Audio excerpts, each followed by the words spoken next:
Our big ticket item for today is looking at rebuilding Dave's foundational movement patterns. And really the first place to start off with is a 6-phase foundational movement pattern warm-up sequence.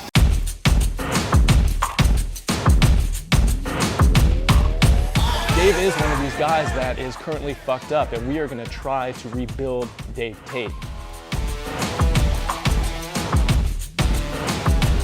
You know, over the years, trashing the body, doing world-class things under the bar, it takes its toll.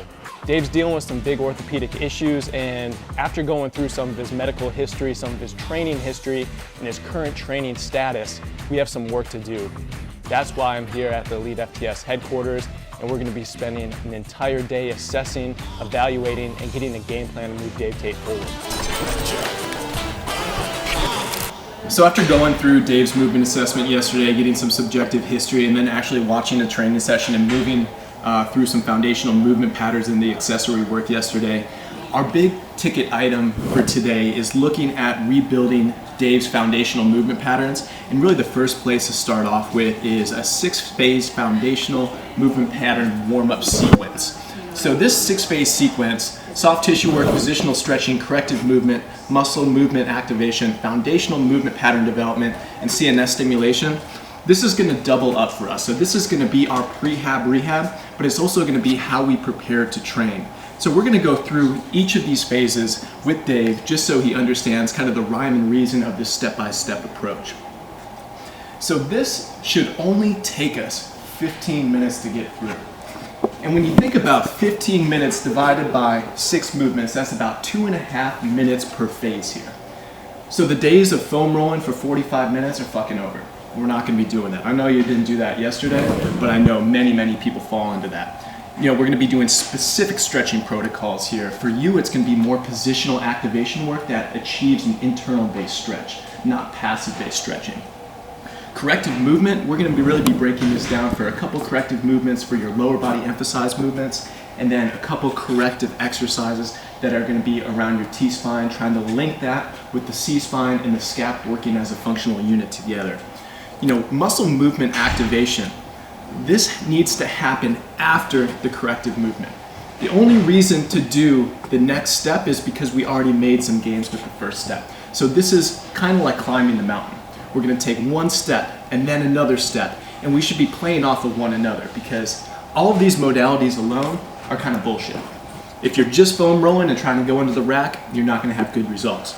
If you're doing corrective exercise without trying to tap into the parasympathetic or sympathetic nervous system with phases 1 and 2, you're going to have poor results. Or if you just go in and try to stimulate and activate, again, you're going to have poor results. Based on how you're feeling on a daily basis is how you're going to auto-regulate using this movement sequence.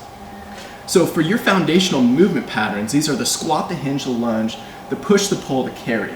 Specifically for you, we're going to break these down into 2 separate 6-phase dynamic warm-up sequences. One for your upper body and one for your lower body. So you're on a 4-day split right now, 2 upper bodies, 2 lower bodies. So we're going to have 3 exposures to each of these 6-phase dynamic warm-up sequences per week. And this is really about the compound effect of programming. This isn't going to do wonders in one day, but it's going to do really well in 1 week, it's going to do really well in 1 month, and by the time you earn the right to move on from some of this stuff, we're going to take 15 minutes down to 12 minutes. We're going to take 12 down to 9 minutes. We're going to get you to the point where you can get through all of these in 6 minutes and get ready to train, and you can be feeling just as good as when you spent 15, 20, 30 minutes in the past. So we're going to break each of these phases down just to have an understanding of why we're doing some of this stuff. So we're going to be monitoring you throughout this training course. We're going to get some HRV monitoring on you just to see your parasympathetic and sympathetic responses. From a remote coaching standpoint, that's really good in the communication side of things. I can only help as much as I know what's going on internally inside your body. And sometimes it's not good enough to have some subjective communication because we don't know how our body feels sometimes until we get in the gym. And when we get in the gym, it's usually too late because we already know what we're going to do. You know, auto-regulation is important, but starting the process and actually seeing the ebbs and flows of recovery, that's going to be really important for us. So based off of that recovery, this first block, this is all about parasympathetic and sympathetic responses. There's going to be days that you come in, you can be jacked up, you can be ready to run through a fucking wall. These are the days that in order for you to optimally perform the way that we want you to, we're gonna have to go through these and really emphasize soft tissue work and also positional based stretching, because these are parasympathetic in nature. They can take you from a sympathetic level and bring that sympathetic level down into a more normalized state. There's also other times where you come in and you just need a kick in the ass to get through and actually get activated and get to the point where you're ready to train mentally, emotionally, physically.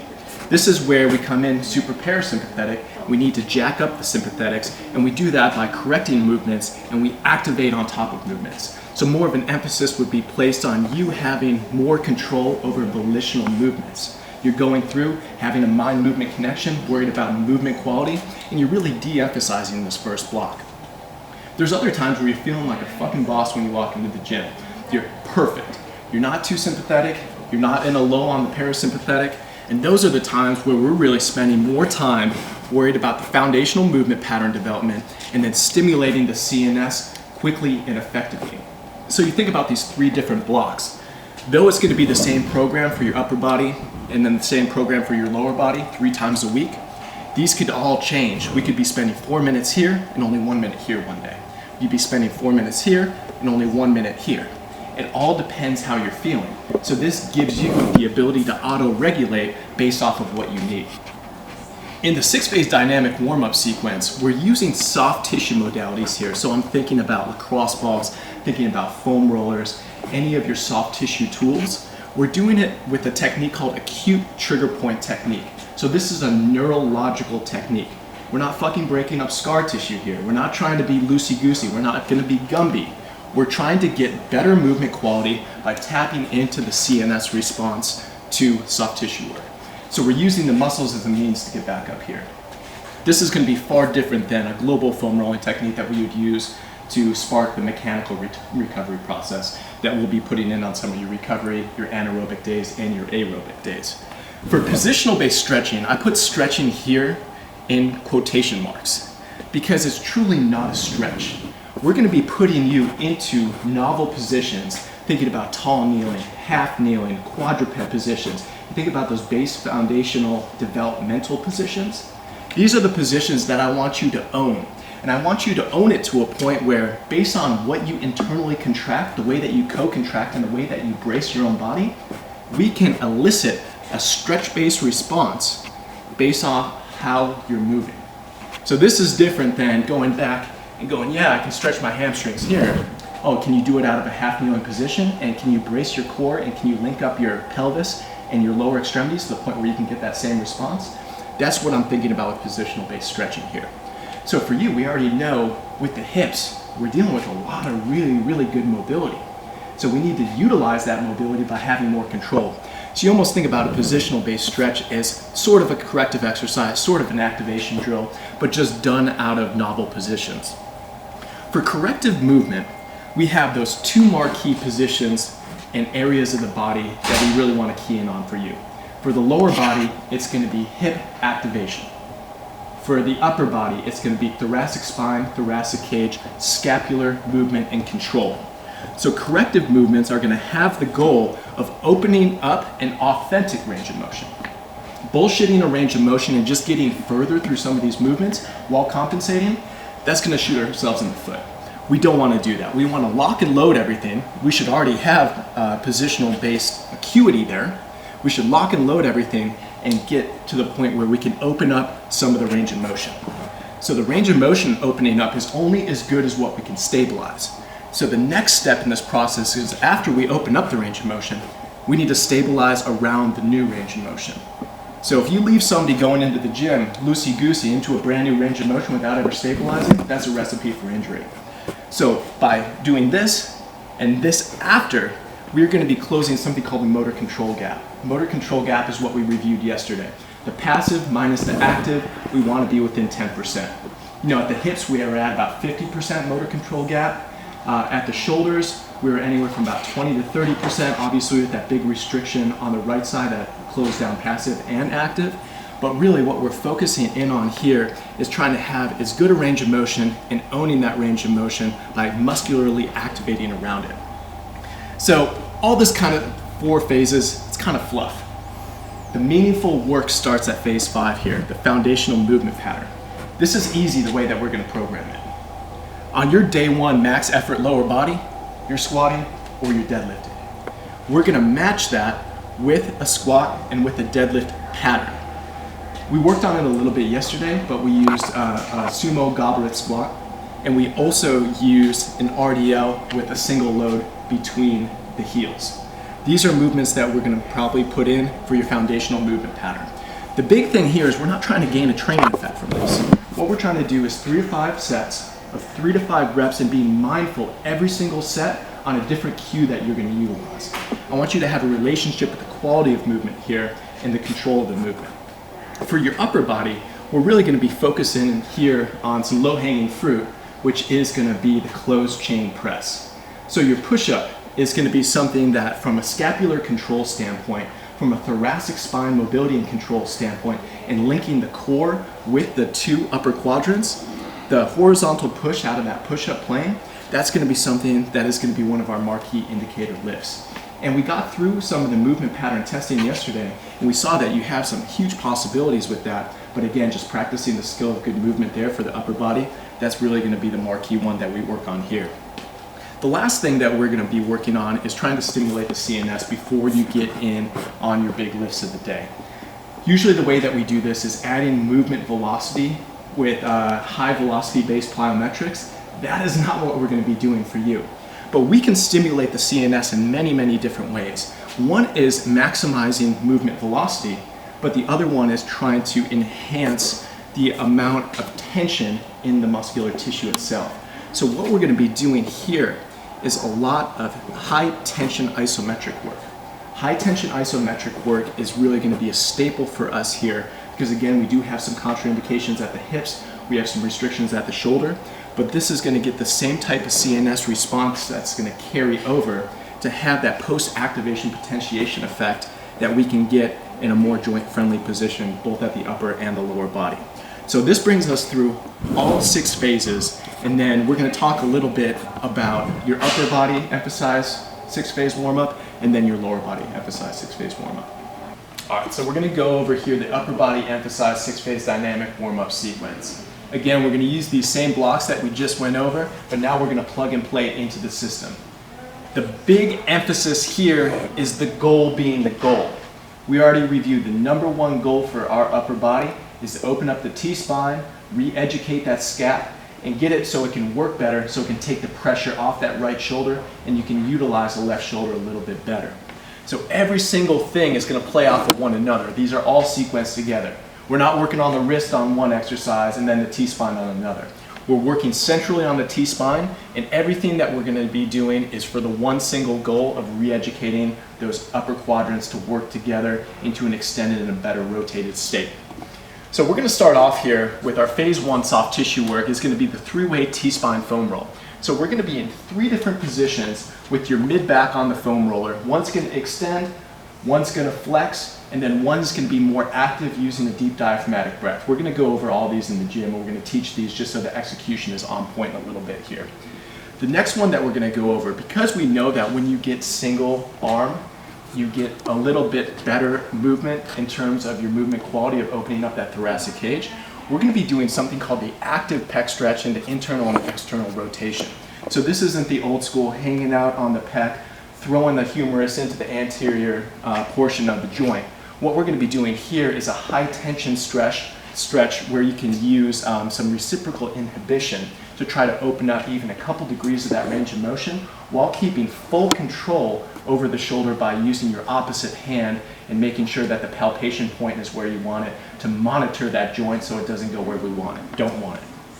We're going to follow that up with a quadruped T-spine rotation. This was actually an assessment that we did yesterday on the table. We looked at passive and active T-spine rotation, but we're going to get you into this all-fours position, have you really dominating your hip, your core, and then your opposite arm tension and stability so we can open up rotation and extension and side bending happening together again on single arm because, again, that opens us up a little bit more from our testing yesterday.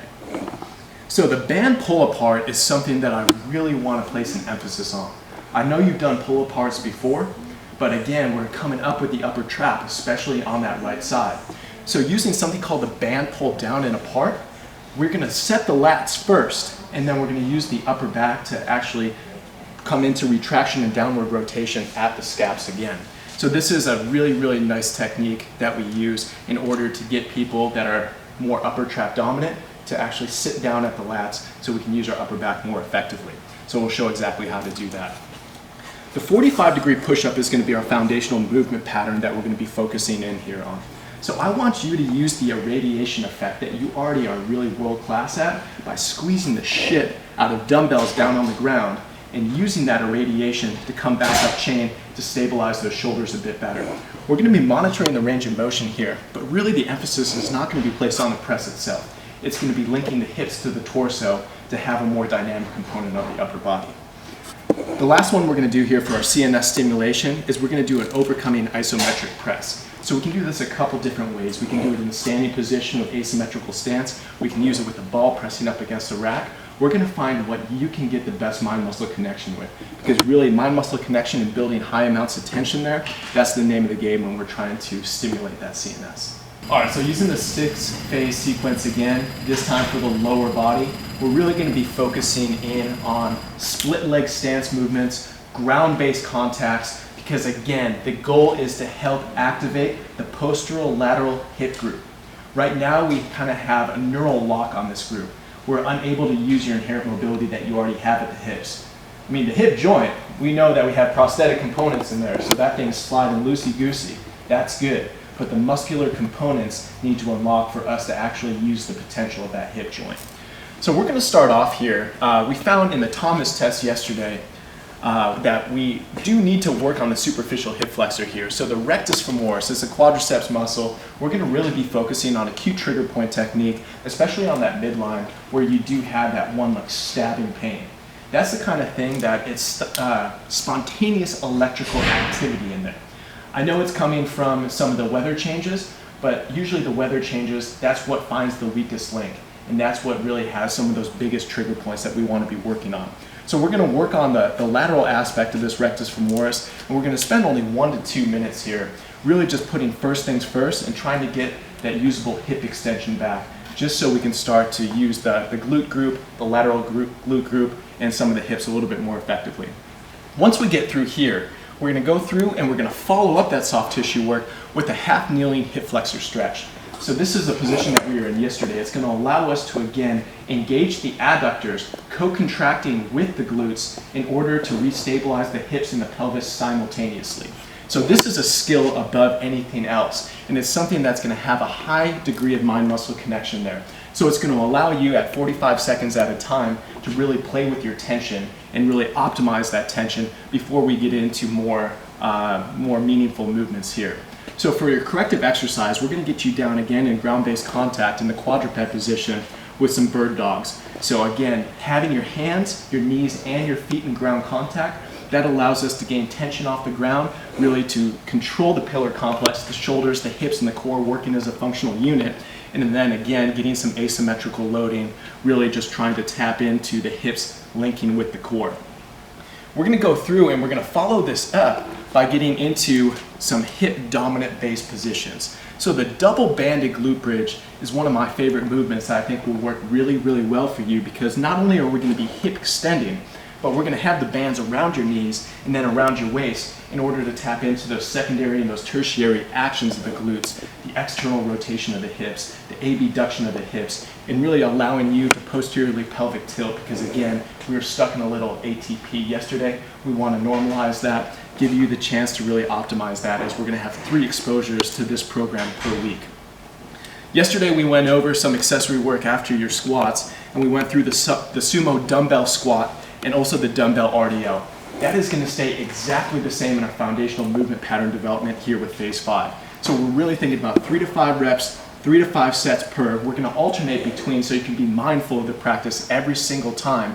And we're going to try to really optimize these movements by getting you into deeper base positions with a neutral spine with the squat, but also trying to mobilize the hamstrings, have some eccentric loading, and control the spinal position when you are going through that hip hinge dominant movement pattern as well.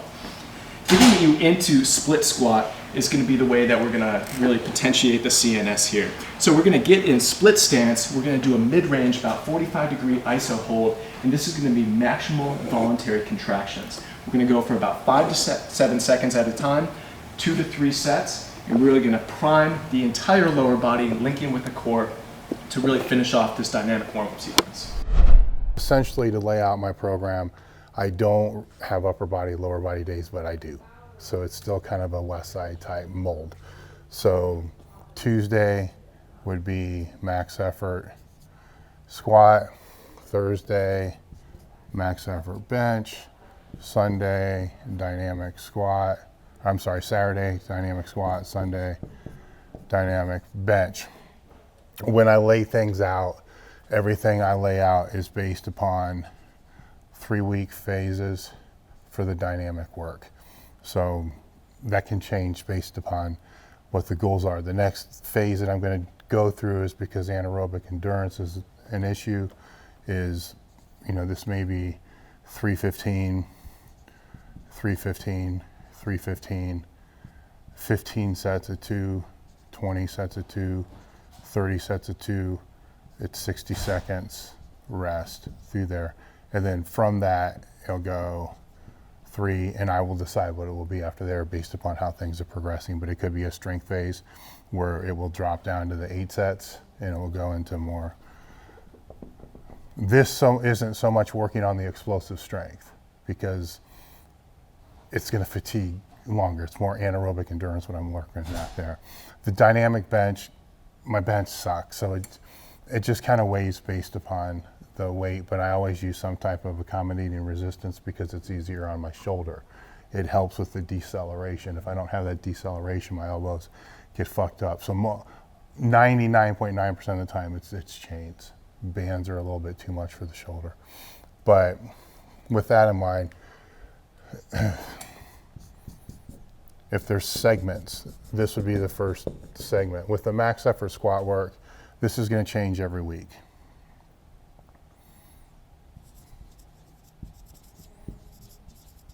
And it could be a single, it could be a triple, or it could be what you saw yesterday where it's going to be a 5. Or it could be skipping it all together. If it's not there, it's not there. Same thing here. I try to keep it there. Even if I have to keep it there and go at 50% of the force that I would normally use, so slow the tempo down, this is safer. I've very rarely, except for a competition, ever seen anybody get hurt doing 1. But I've seen a lot of injuries here. So here's actually a higher danger zone. So the only time I ever go there is if my central nervous system, if I just feel like somebody's beat me with a truck, but the joints, nothing really feels like it's at risk. So then I can go here and it does kind of help recover a little bit. But a lot of times what I have to ask myself is, the biggest question is, as I work up, is it going to be here? And if it's not there, then I got to say, is it going to be here? Then when I get to this point, I have to ask myself, do I just stop or do I force the 5? Last night I forced the 5 because I wanted you to be able to see what happens in fatigue. Normally I would have just stopped and just moved on. I'm not training for anything, so there's no reason to move on. I'm leaving white space, okay? So Monday, Wednesday, Friday, I don't do anything. So just say this is first priority. Second is what I would call supplemental work.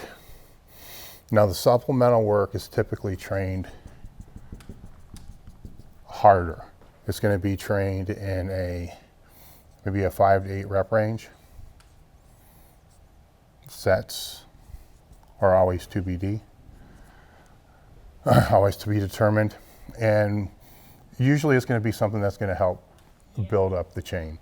So right now, triceps, shoulders, and so forth. I really don't put a whole lot of thought into this. It's just more upper body work that fits within that scheme because I'm not a powerlifter. I'm not going to compete again. So this could be 1 to 3 different exercises that they're just trained at a little bit heavier intensity. When I get into accessory work, That's where the repetitions will bump up, 10 to 15, and it could be 1 to 3 different movements here. And these are more isolation, more bodybuilding type movements. What I like to do on a lot of these movements at the end of the set is to actually have a loaded iso hold of some sort, or I'll do eccentric only and then pull back through to try to get a little bit more range of motion. Usually on the last set of each one of these things, it may only be a 4-rep set, which will be 4 reps of just eccentric only, very light eccentric only, going right to threshold and then 10 degrees out of threshold, and then an iso hold for 15, 20 seconds. And that could be, the pec deck's one thing I would use that for. Typically it's always done with a machine, something that's fixed, that I don't have to worry about crepitus. You don't have to worry about crepitus on the other stuff. From a phasic structure, even though this would be considered conjugate, concurrent, whatever you want to call it, I do have a phasic structure behind everything. So it's kind of blocked as well. The dynamic work works within 3-week blocks. So usually it's going to be some type of undulating type of wave with that. The max effort work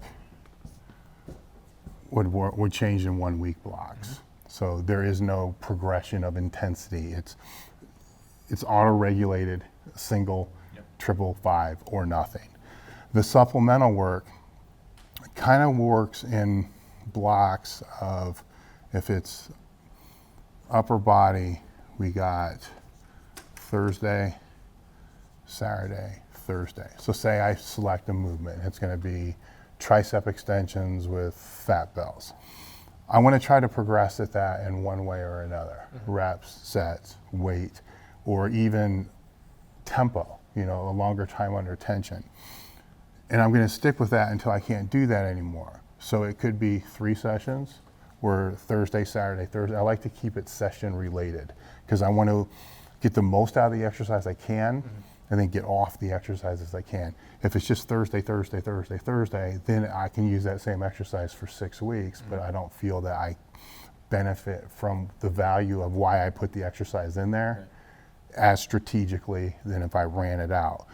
The longest this is typically going to run is going to be 2 weeks. I mean, that's if I'm lucky.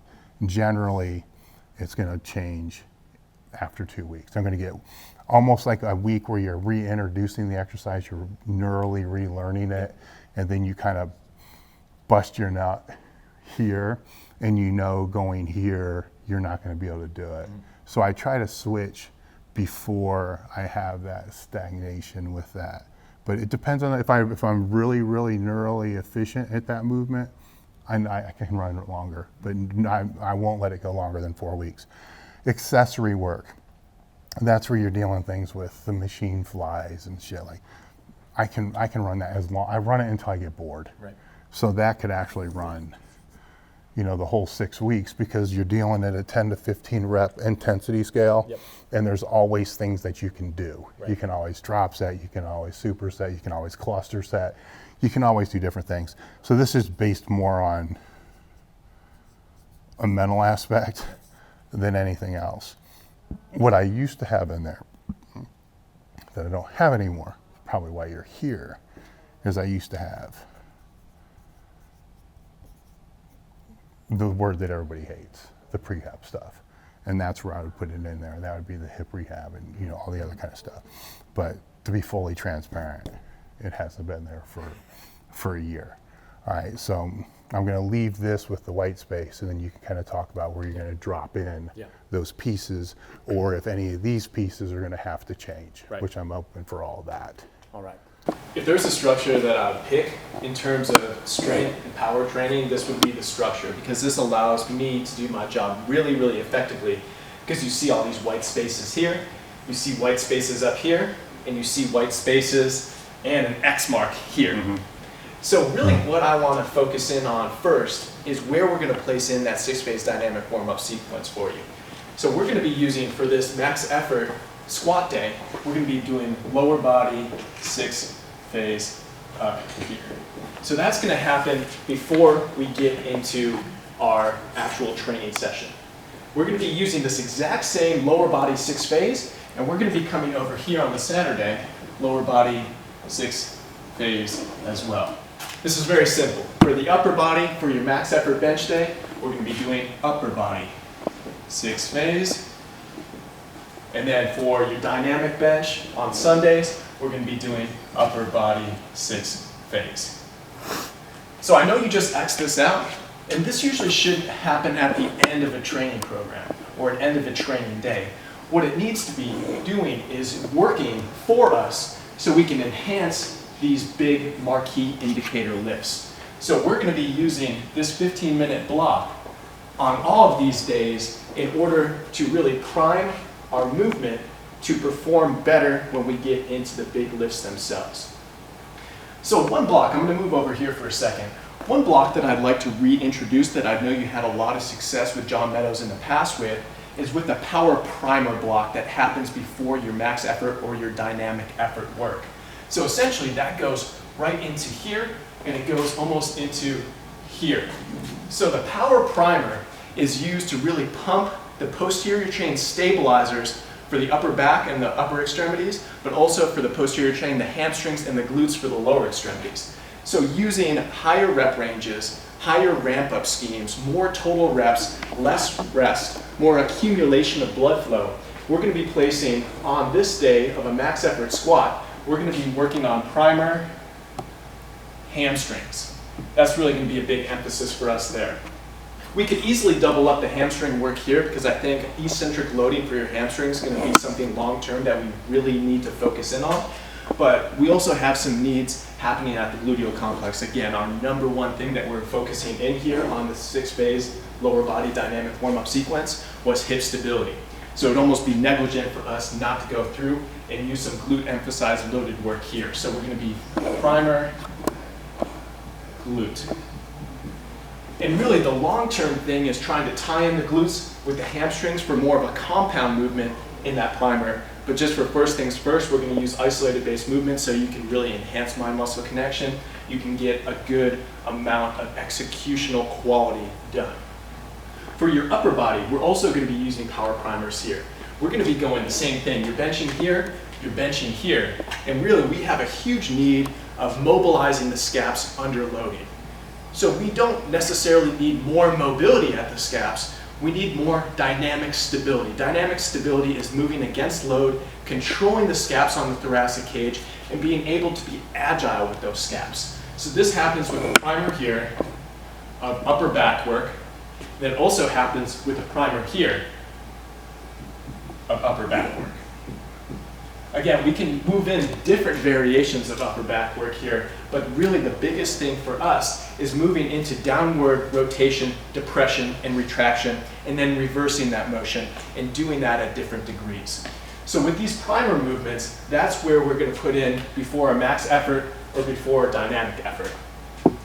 I love this for you. I love this 5 to 8 rep range of really working through, almost getting into that hypertrophy range where we can start building muscle, use more range of motion, and really have high executional quality. So we're not going to touch this right here. What we are going to touch is having a little bit more emphasis placed in this accessory work on kind of the shit that you don't want to do, the shit that we know we need to do. So we're going to use maybe 1 to 2 movements of accessory work, but we're also going to put in an additional movement that's going to be more of an orthopedic-based goal lift, meaning that we're going to get you into hard positions, and it's almost going to double up on some of the movements that we used in phase 5 and phase 4 up here. So this is going to double up, and we're going to put in 1 more movement that's going to be more of an effort-based movement. So it's not going to be high-intensity bar weight. It's going to be high relative intensity in terms of your actual execution of the movement. And that one is going to sit in here, here, here, and here. And this is something that we can almost use as a finisher as well. So we're thinking about, on some of these upper body days, loaded carries, for instance, very low joint stress, low impact, low amplitude based movement, but links up everything that we're working on. That's just one key example. But we can alter these because again, we want novel stimuli to challenge your system to try to increase your movement skill. So we still have Monday, Wednesday, and Friday totally blank here.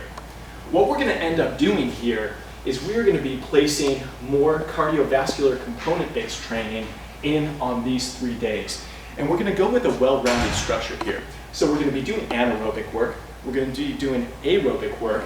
Usually I like, after a max effort session on the squat here, our aerobic emphasized work would be sitting here. On Monday, to get ready and prime CNS and really just try to get increased blood flow in, I like to work anaerobic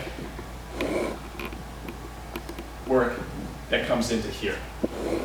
And then depending on what our needs are, when we get a little bit more data on your energy systems development, this could be either one that works into here. You know, as we talked about, most lifters, including myself, I want to shoot myself if I have to ride the bike for 90 minutes here. So what we're going to end up doing, knowing very well that we have a lot of needs on increasing the quality of your foundational movement patterns, is we're going to be placing in flow-based sequences here, here, and here. What a flow-based sequence is getting 2 to 3 movements that are going to have ground contact, that has a relationship with you and your body, that is constant base movement, that you can really tap into the quality there. What it's going to keep us at is a recovery zone heart rate, or even a zone 1, or we might touch zone 2 here, heart rate, and we're going to keep that in sequence, almost like a big tricep, going back and forth between these movements for about 30 minutes. Again, we'll define which movements we're going to use in that flow-based sequence based off of what movements that we're going to place in for the primers, and then also the ones that we have in for the 6 phase, as we want novelty in there. We're going to be doing exactly the same thing here with the flow base and the flow base here. So this means that we're going to be using the dynamic warm-up sequence of the lower body, followed by a flow-based sequence anywhere from 20 to 30 minutes here, and then we're going to end with anaerobic work that is going to be 15 to 30 minutes, creating more of like an hour 15 base workout. The same exact thing is going to be used here. Depending on what anaerobic or aerobic work is going to be which 6 phase movement or preparatory sequence that we use for those days. But again, we're going to use the warm-up, 6 phase, into flow, into our energy systems work. Exactly the same thing here. What this does is allows us to be a little bit more well-rounded with your programming, but it also allows us never to stagnate and really to enhance recovery between these big sessions. If you guys are looking at this, this is 7 days a week of training, but if you have a goal, you have a really big goal in mind, which is for Dave is to feel better, to function better, to have better physical autonomy on his day-to-day, there really should be no true off days unless they're warranted. And we're going to have some data on Dave's recovery, and that's going to warrant our off days here. But really, I like to place in the 7-day structure because we are challenging different components of the human body on different days and doing it strategically. So if you're going to train 7 days a week, you can't just crush yourself every single day. We have to have rhymes and reasons for why we're recovering, why we're training hard, and then again, making sure that we have a plan over here and we're really auto-regulating on a day-to-day and a week-to-week basis. So depending on the week, there's always times and places where we can change up some of these recovery-based days. You know, Dave has his Tuesday, Thursday, Saturday, Sunday pretty locked in, but based off of the 7-day schedule, you know, there are things that happen where we might not be able to get in these sessions on the Monday, the Wednesday, the Friday. But again, recovery is going to be one of our big focuses here, so these sessions do need to happen. But we can also do a feeder-based recovery session that happens before or happens after some of these bigger movement days on that exact same training day. So usually the key is getting 4 to 6 hours between training sessions. So say Monday didn't happen for whatever reason, we use Monday's workout, and if Dave's training this at night, this happens Monday morning. 4 to 6 hours later, minimally, this will happen after. So the big training session's happening at night, the feeder session happens in the morning. This could be totally the opposite. Dave could be training here on Thursday morning with his max effort bench. And again, if for whatever reason this session didn't happen or this session didn't happen, we could put either of these 4 to 6 hours later in the afternoon or at night, just making sure that the work got done. And there's times and places where Dave was mentioning that he'll wake up in the morning knowing that he needs to do something extra just in order to get full effort in on the big lifting days. That happens with sessions before here and before here in the morning if these are happening at night. And again, it doesn't have to be these full sessions sometimes. We can really just get through the 6 phase and we can cut out this flow-based sequence and we can go into maybe 5 to 15 minutes here, creating a 20 to 30 minute feeder session that could really be implemented on any day to almost create a 2-a-day type scenario. So the activation drill that we're going to be using for the lower body here is the double banded glute bridge. So you can see here is I have a band that's going to be placed around my knees. You can use one of the shorter, lighter ones.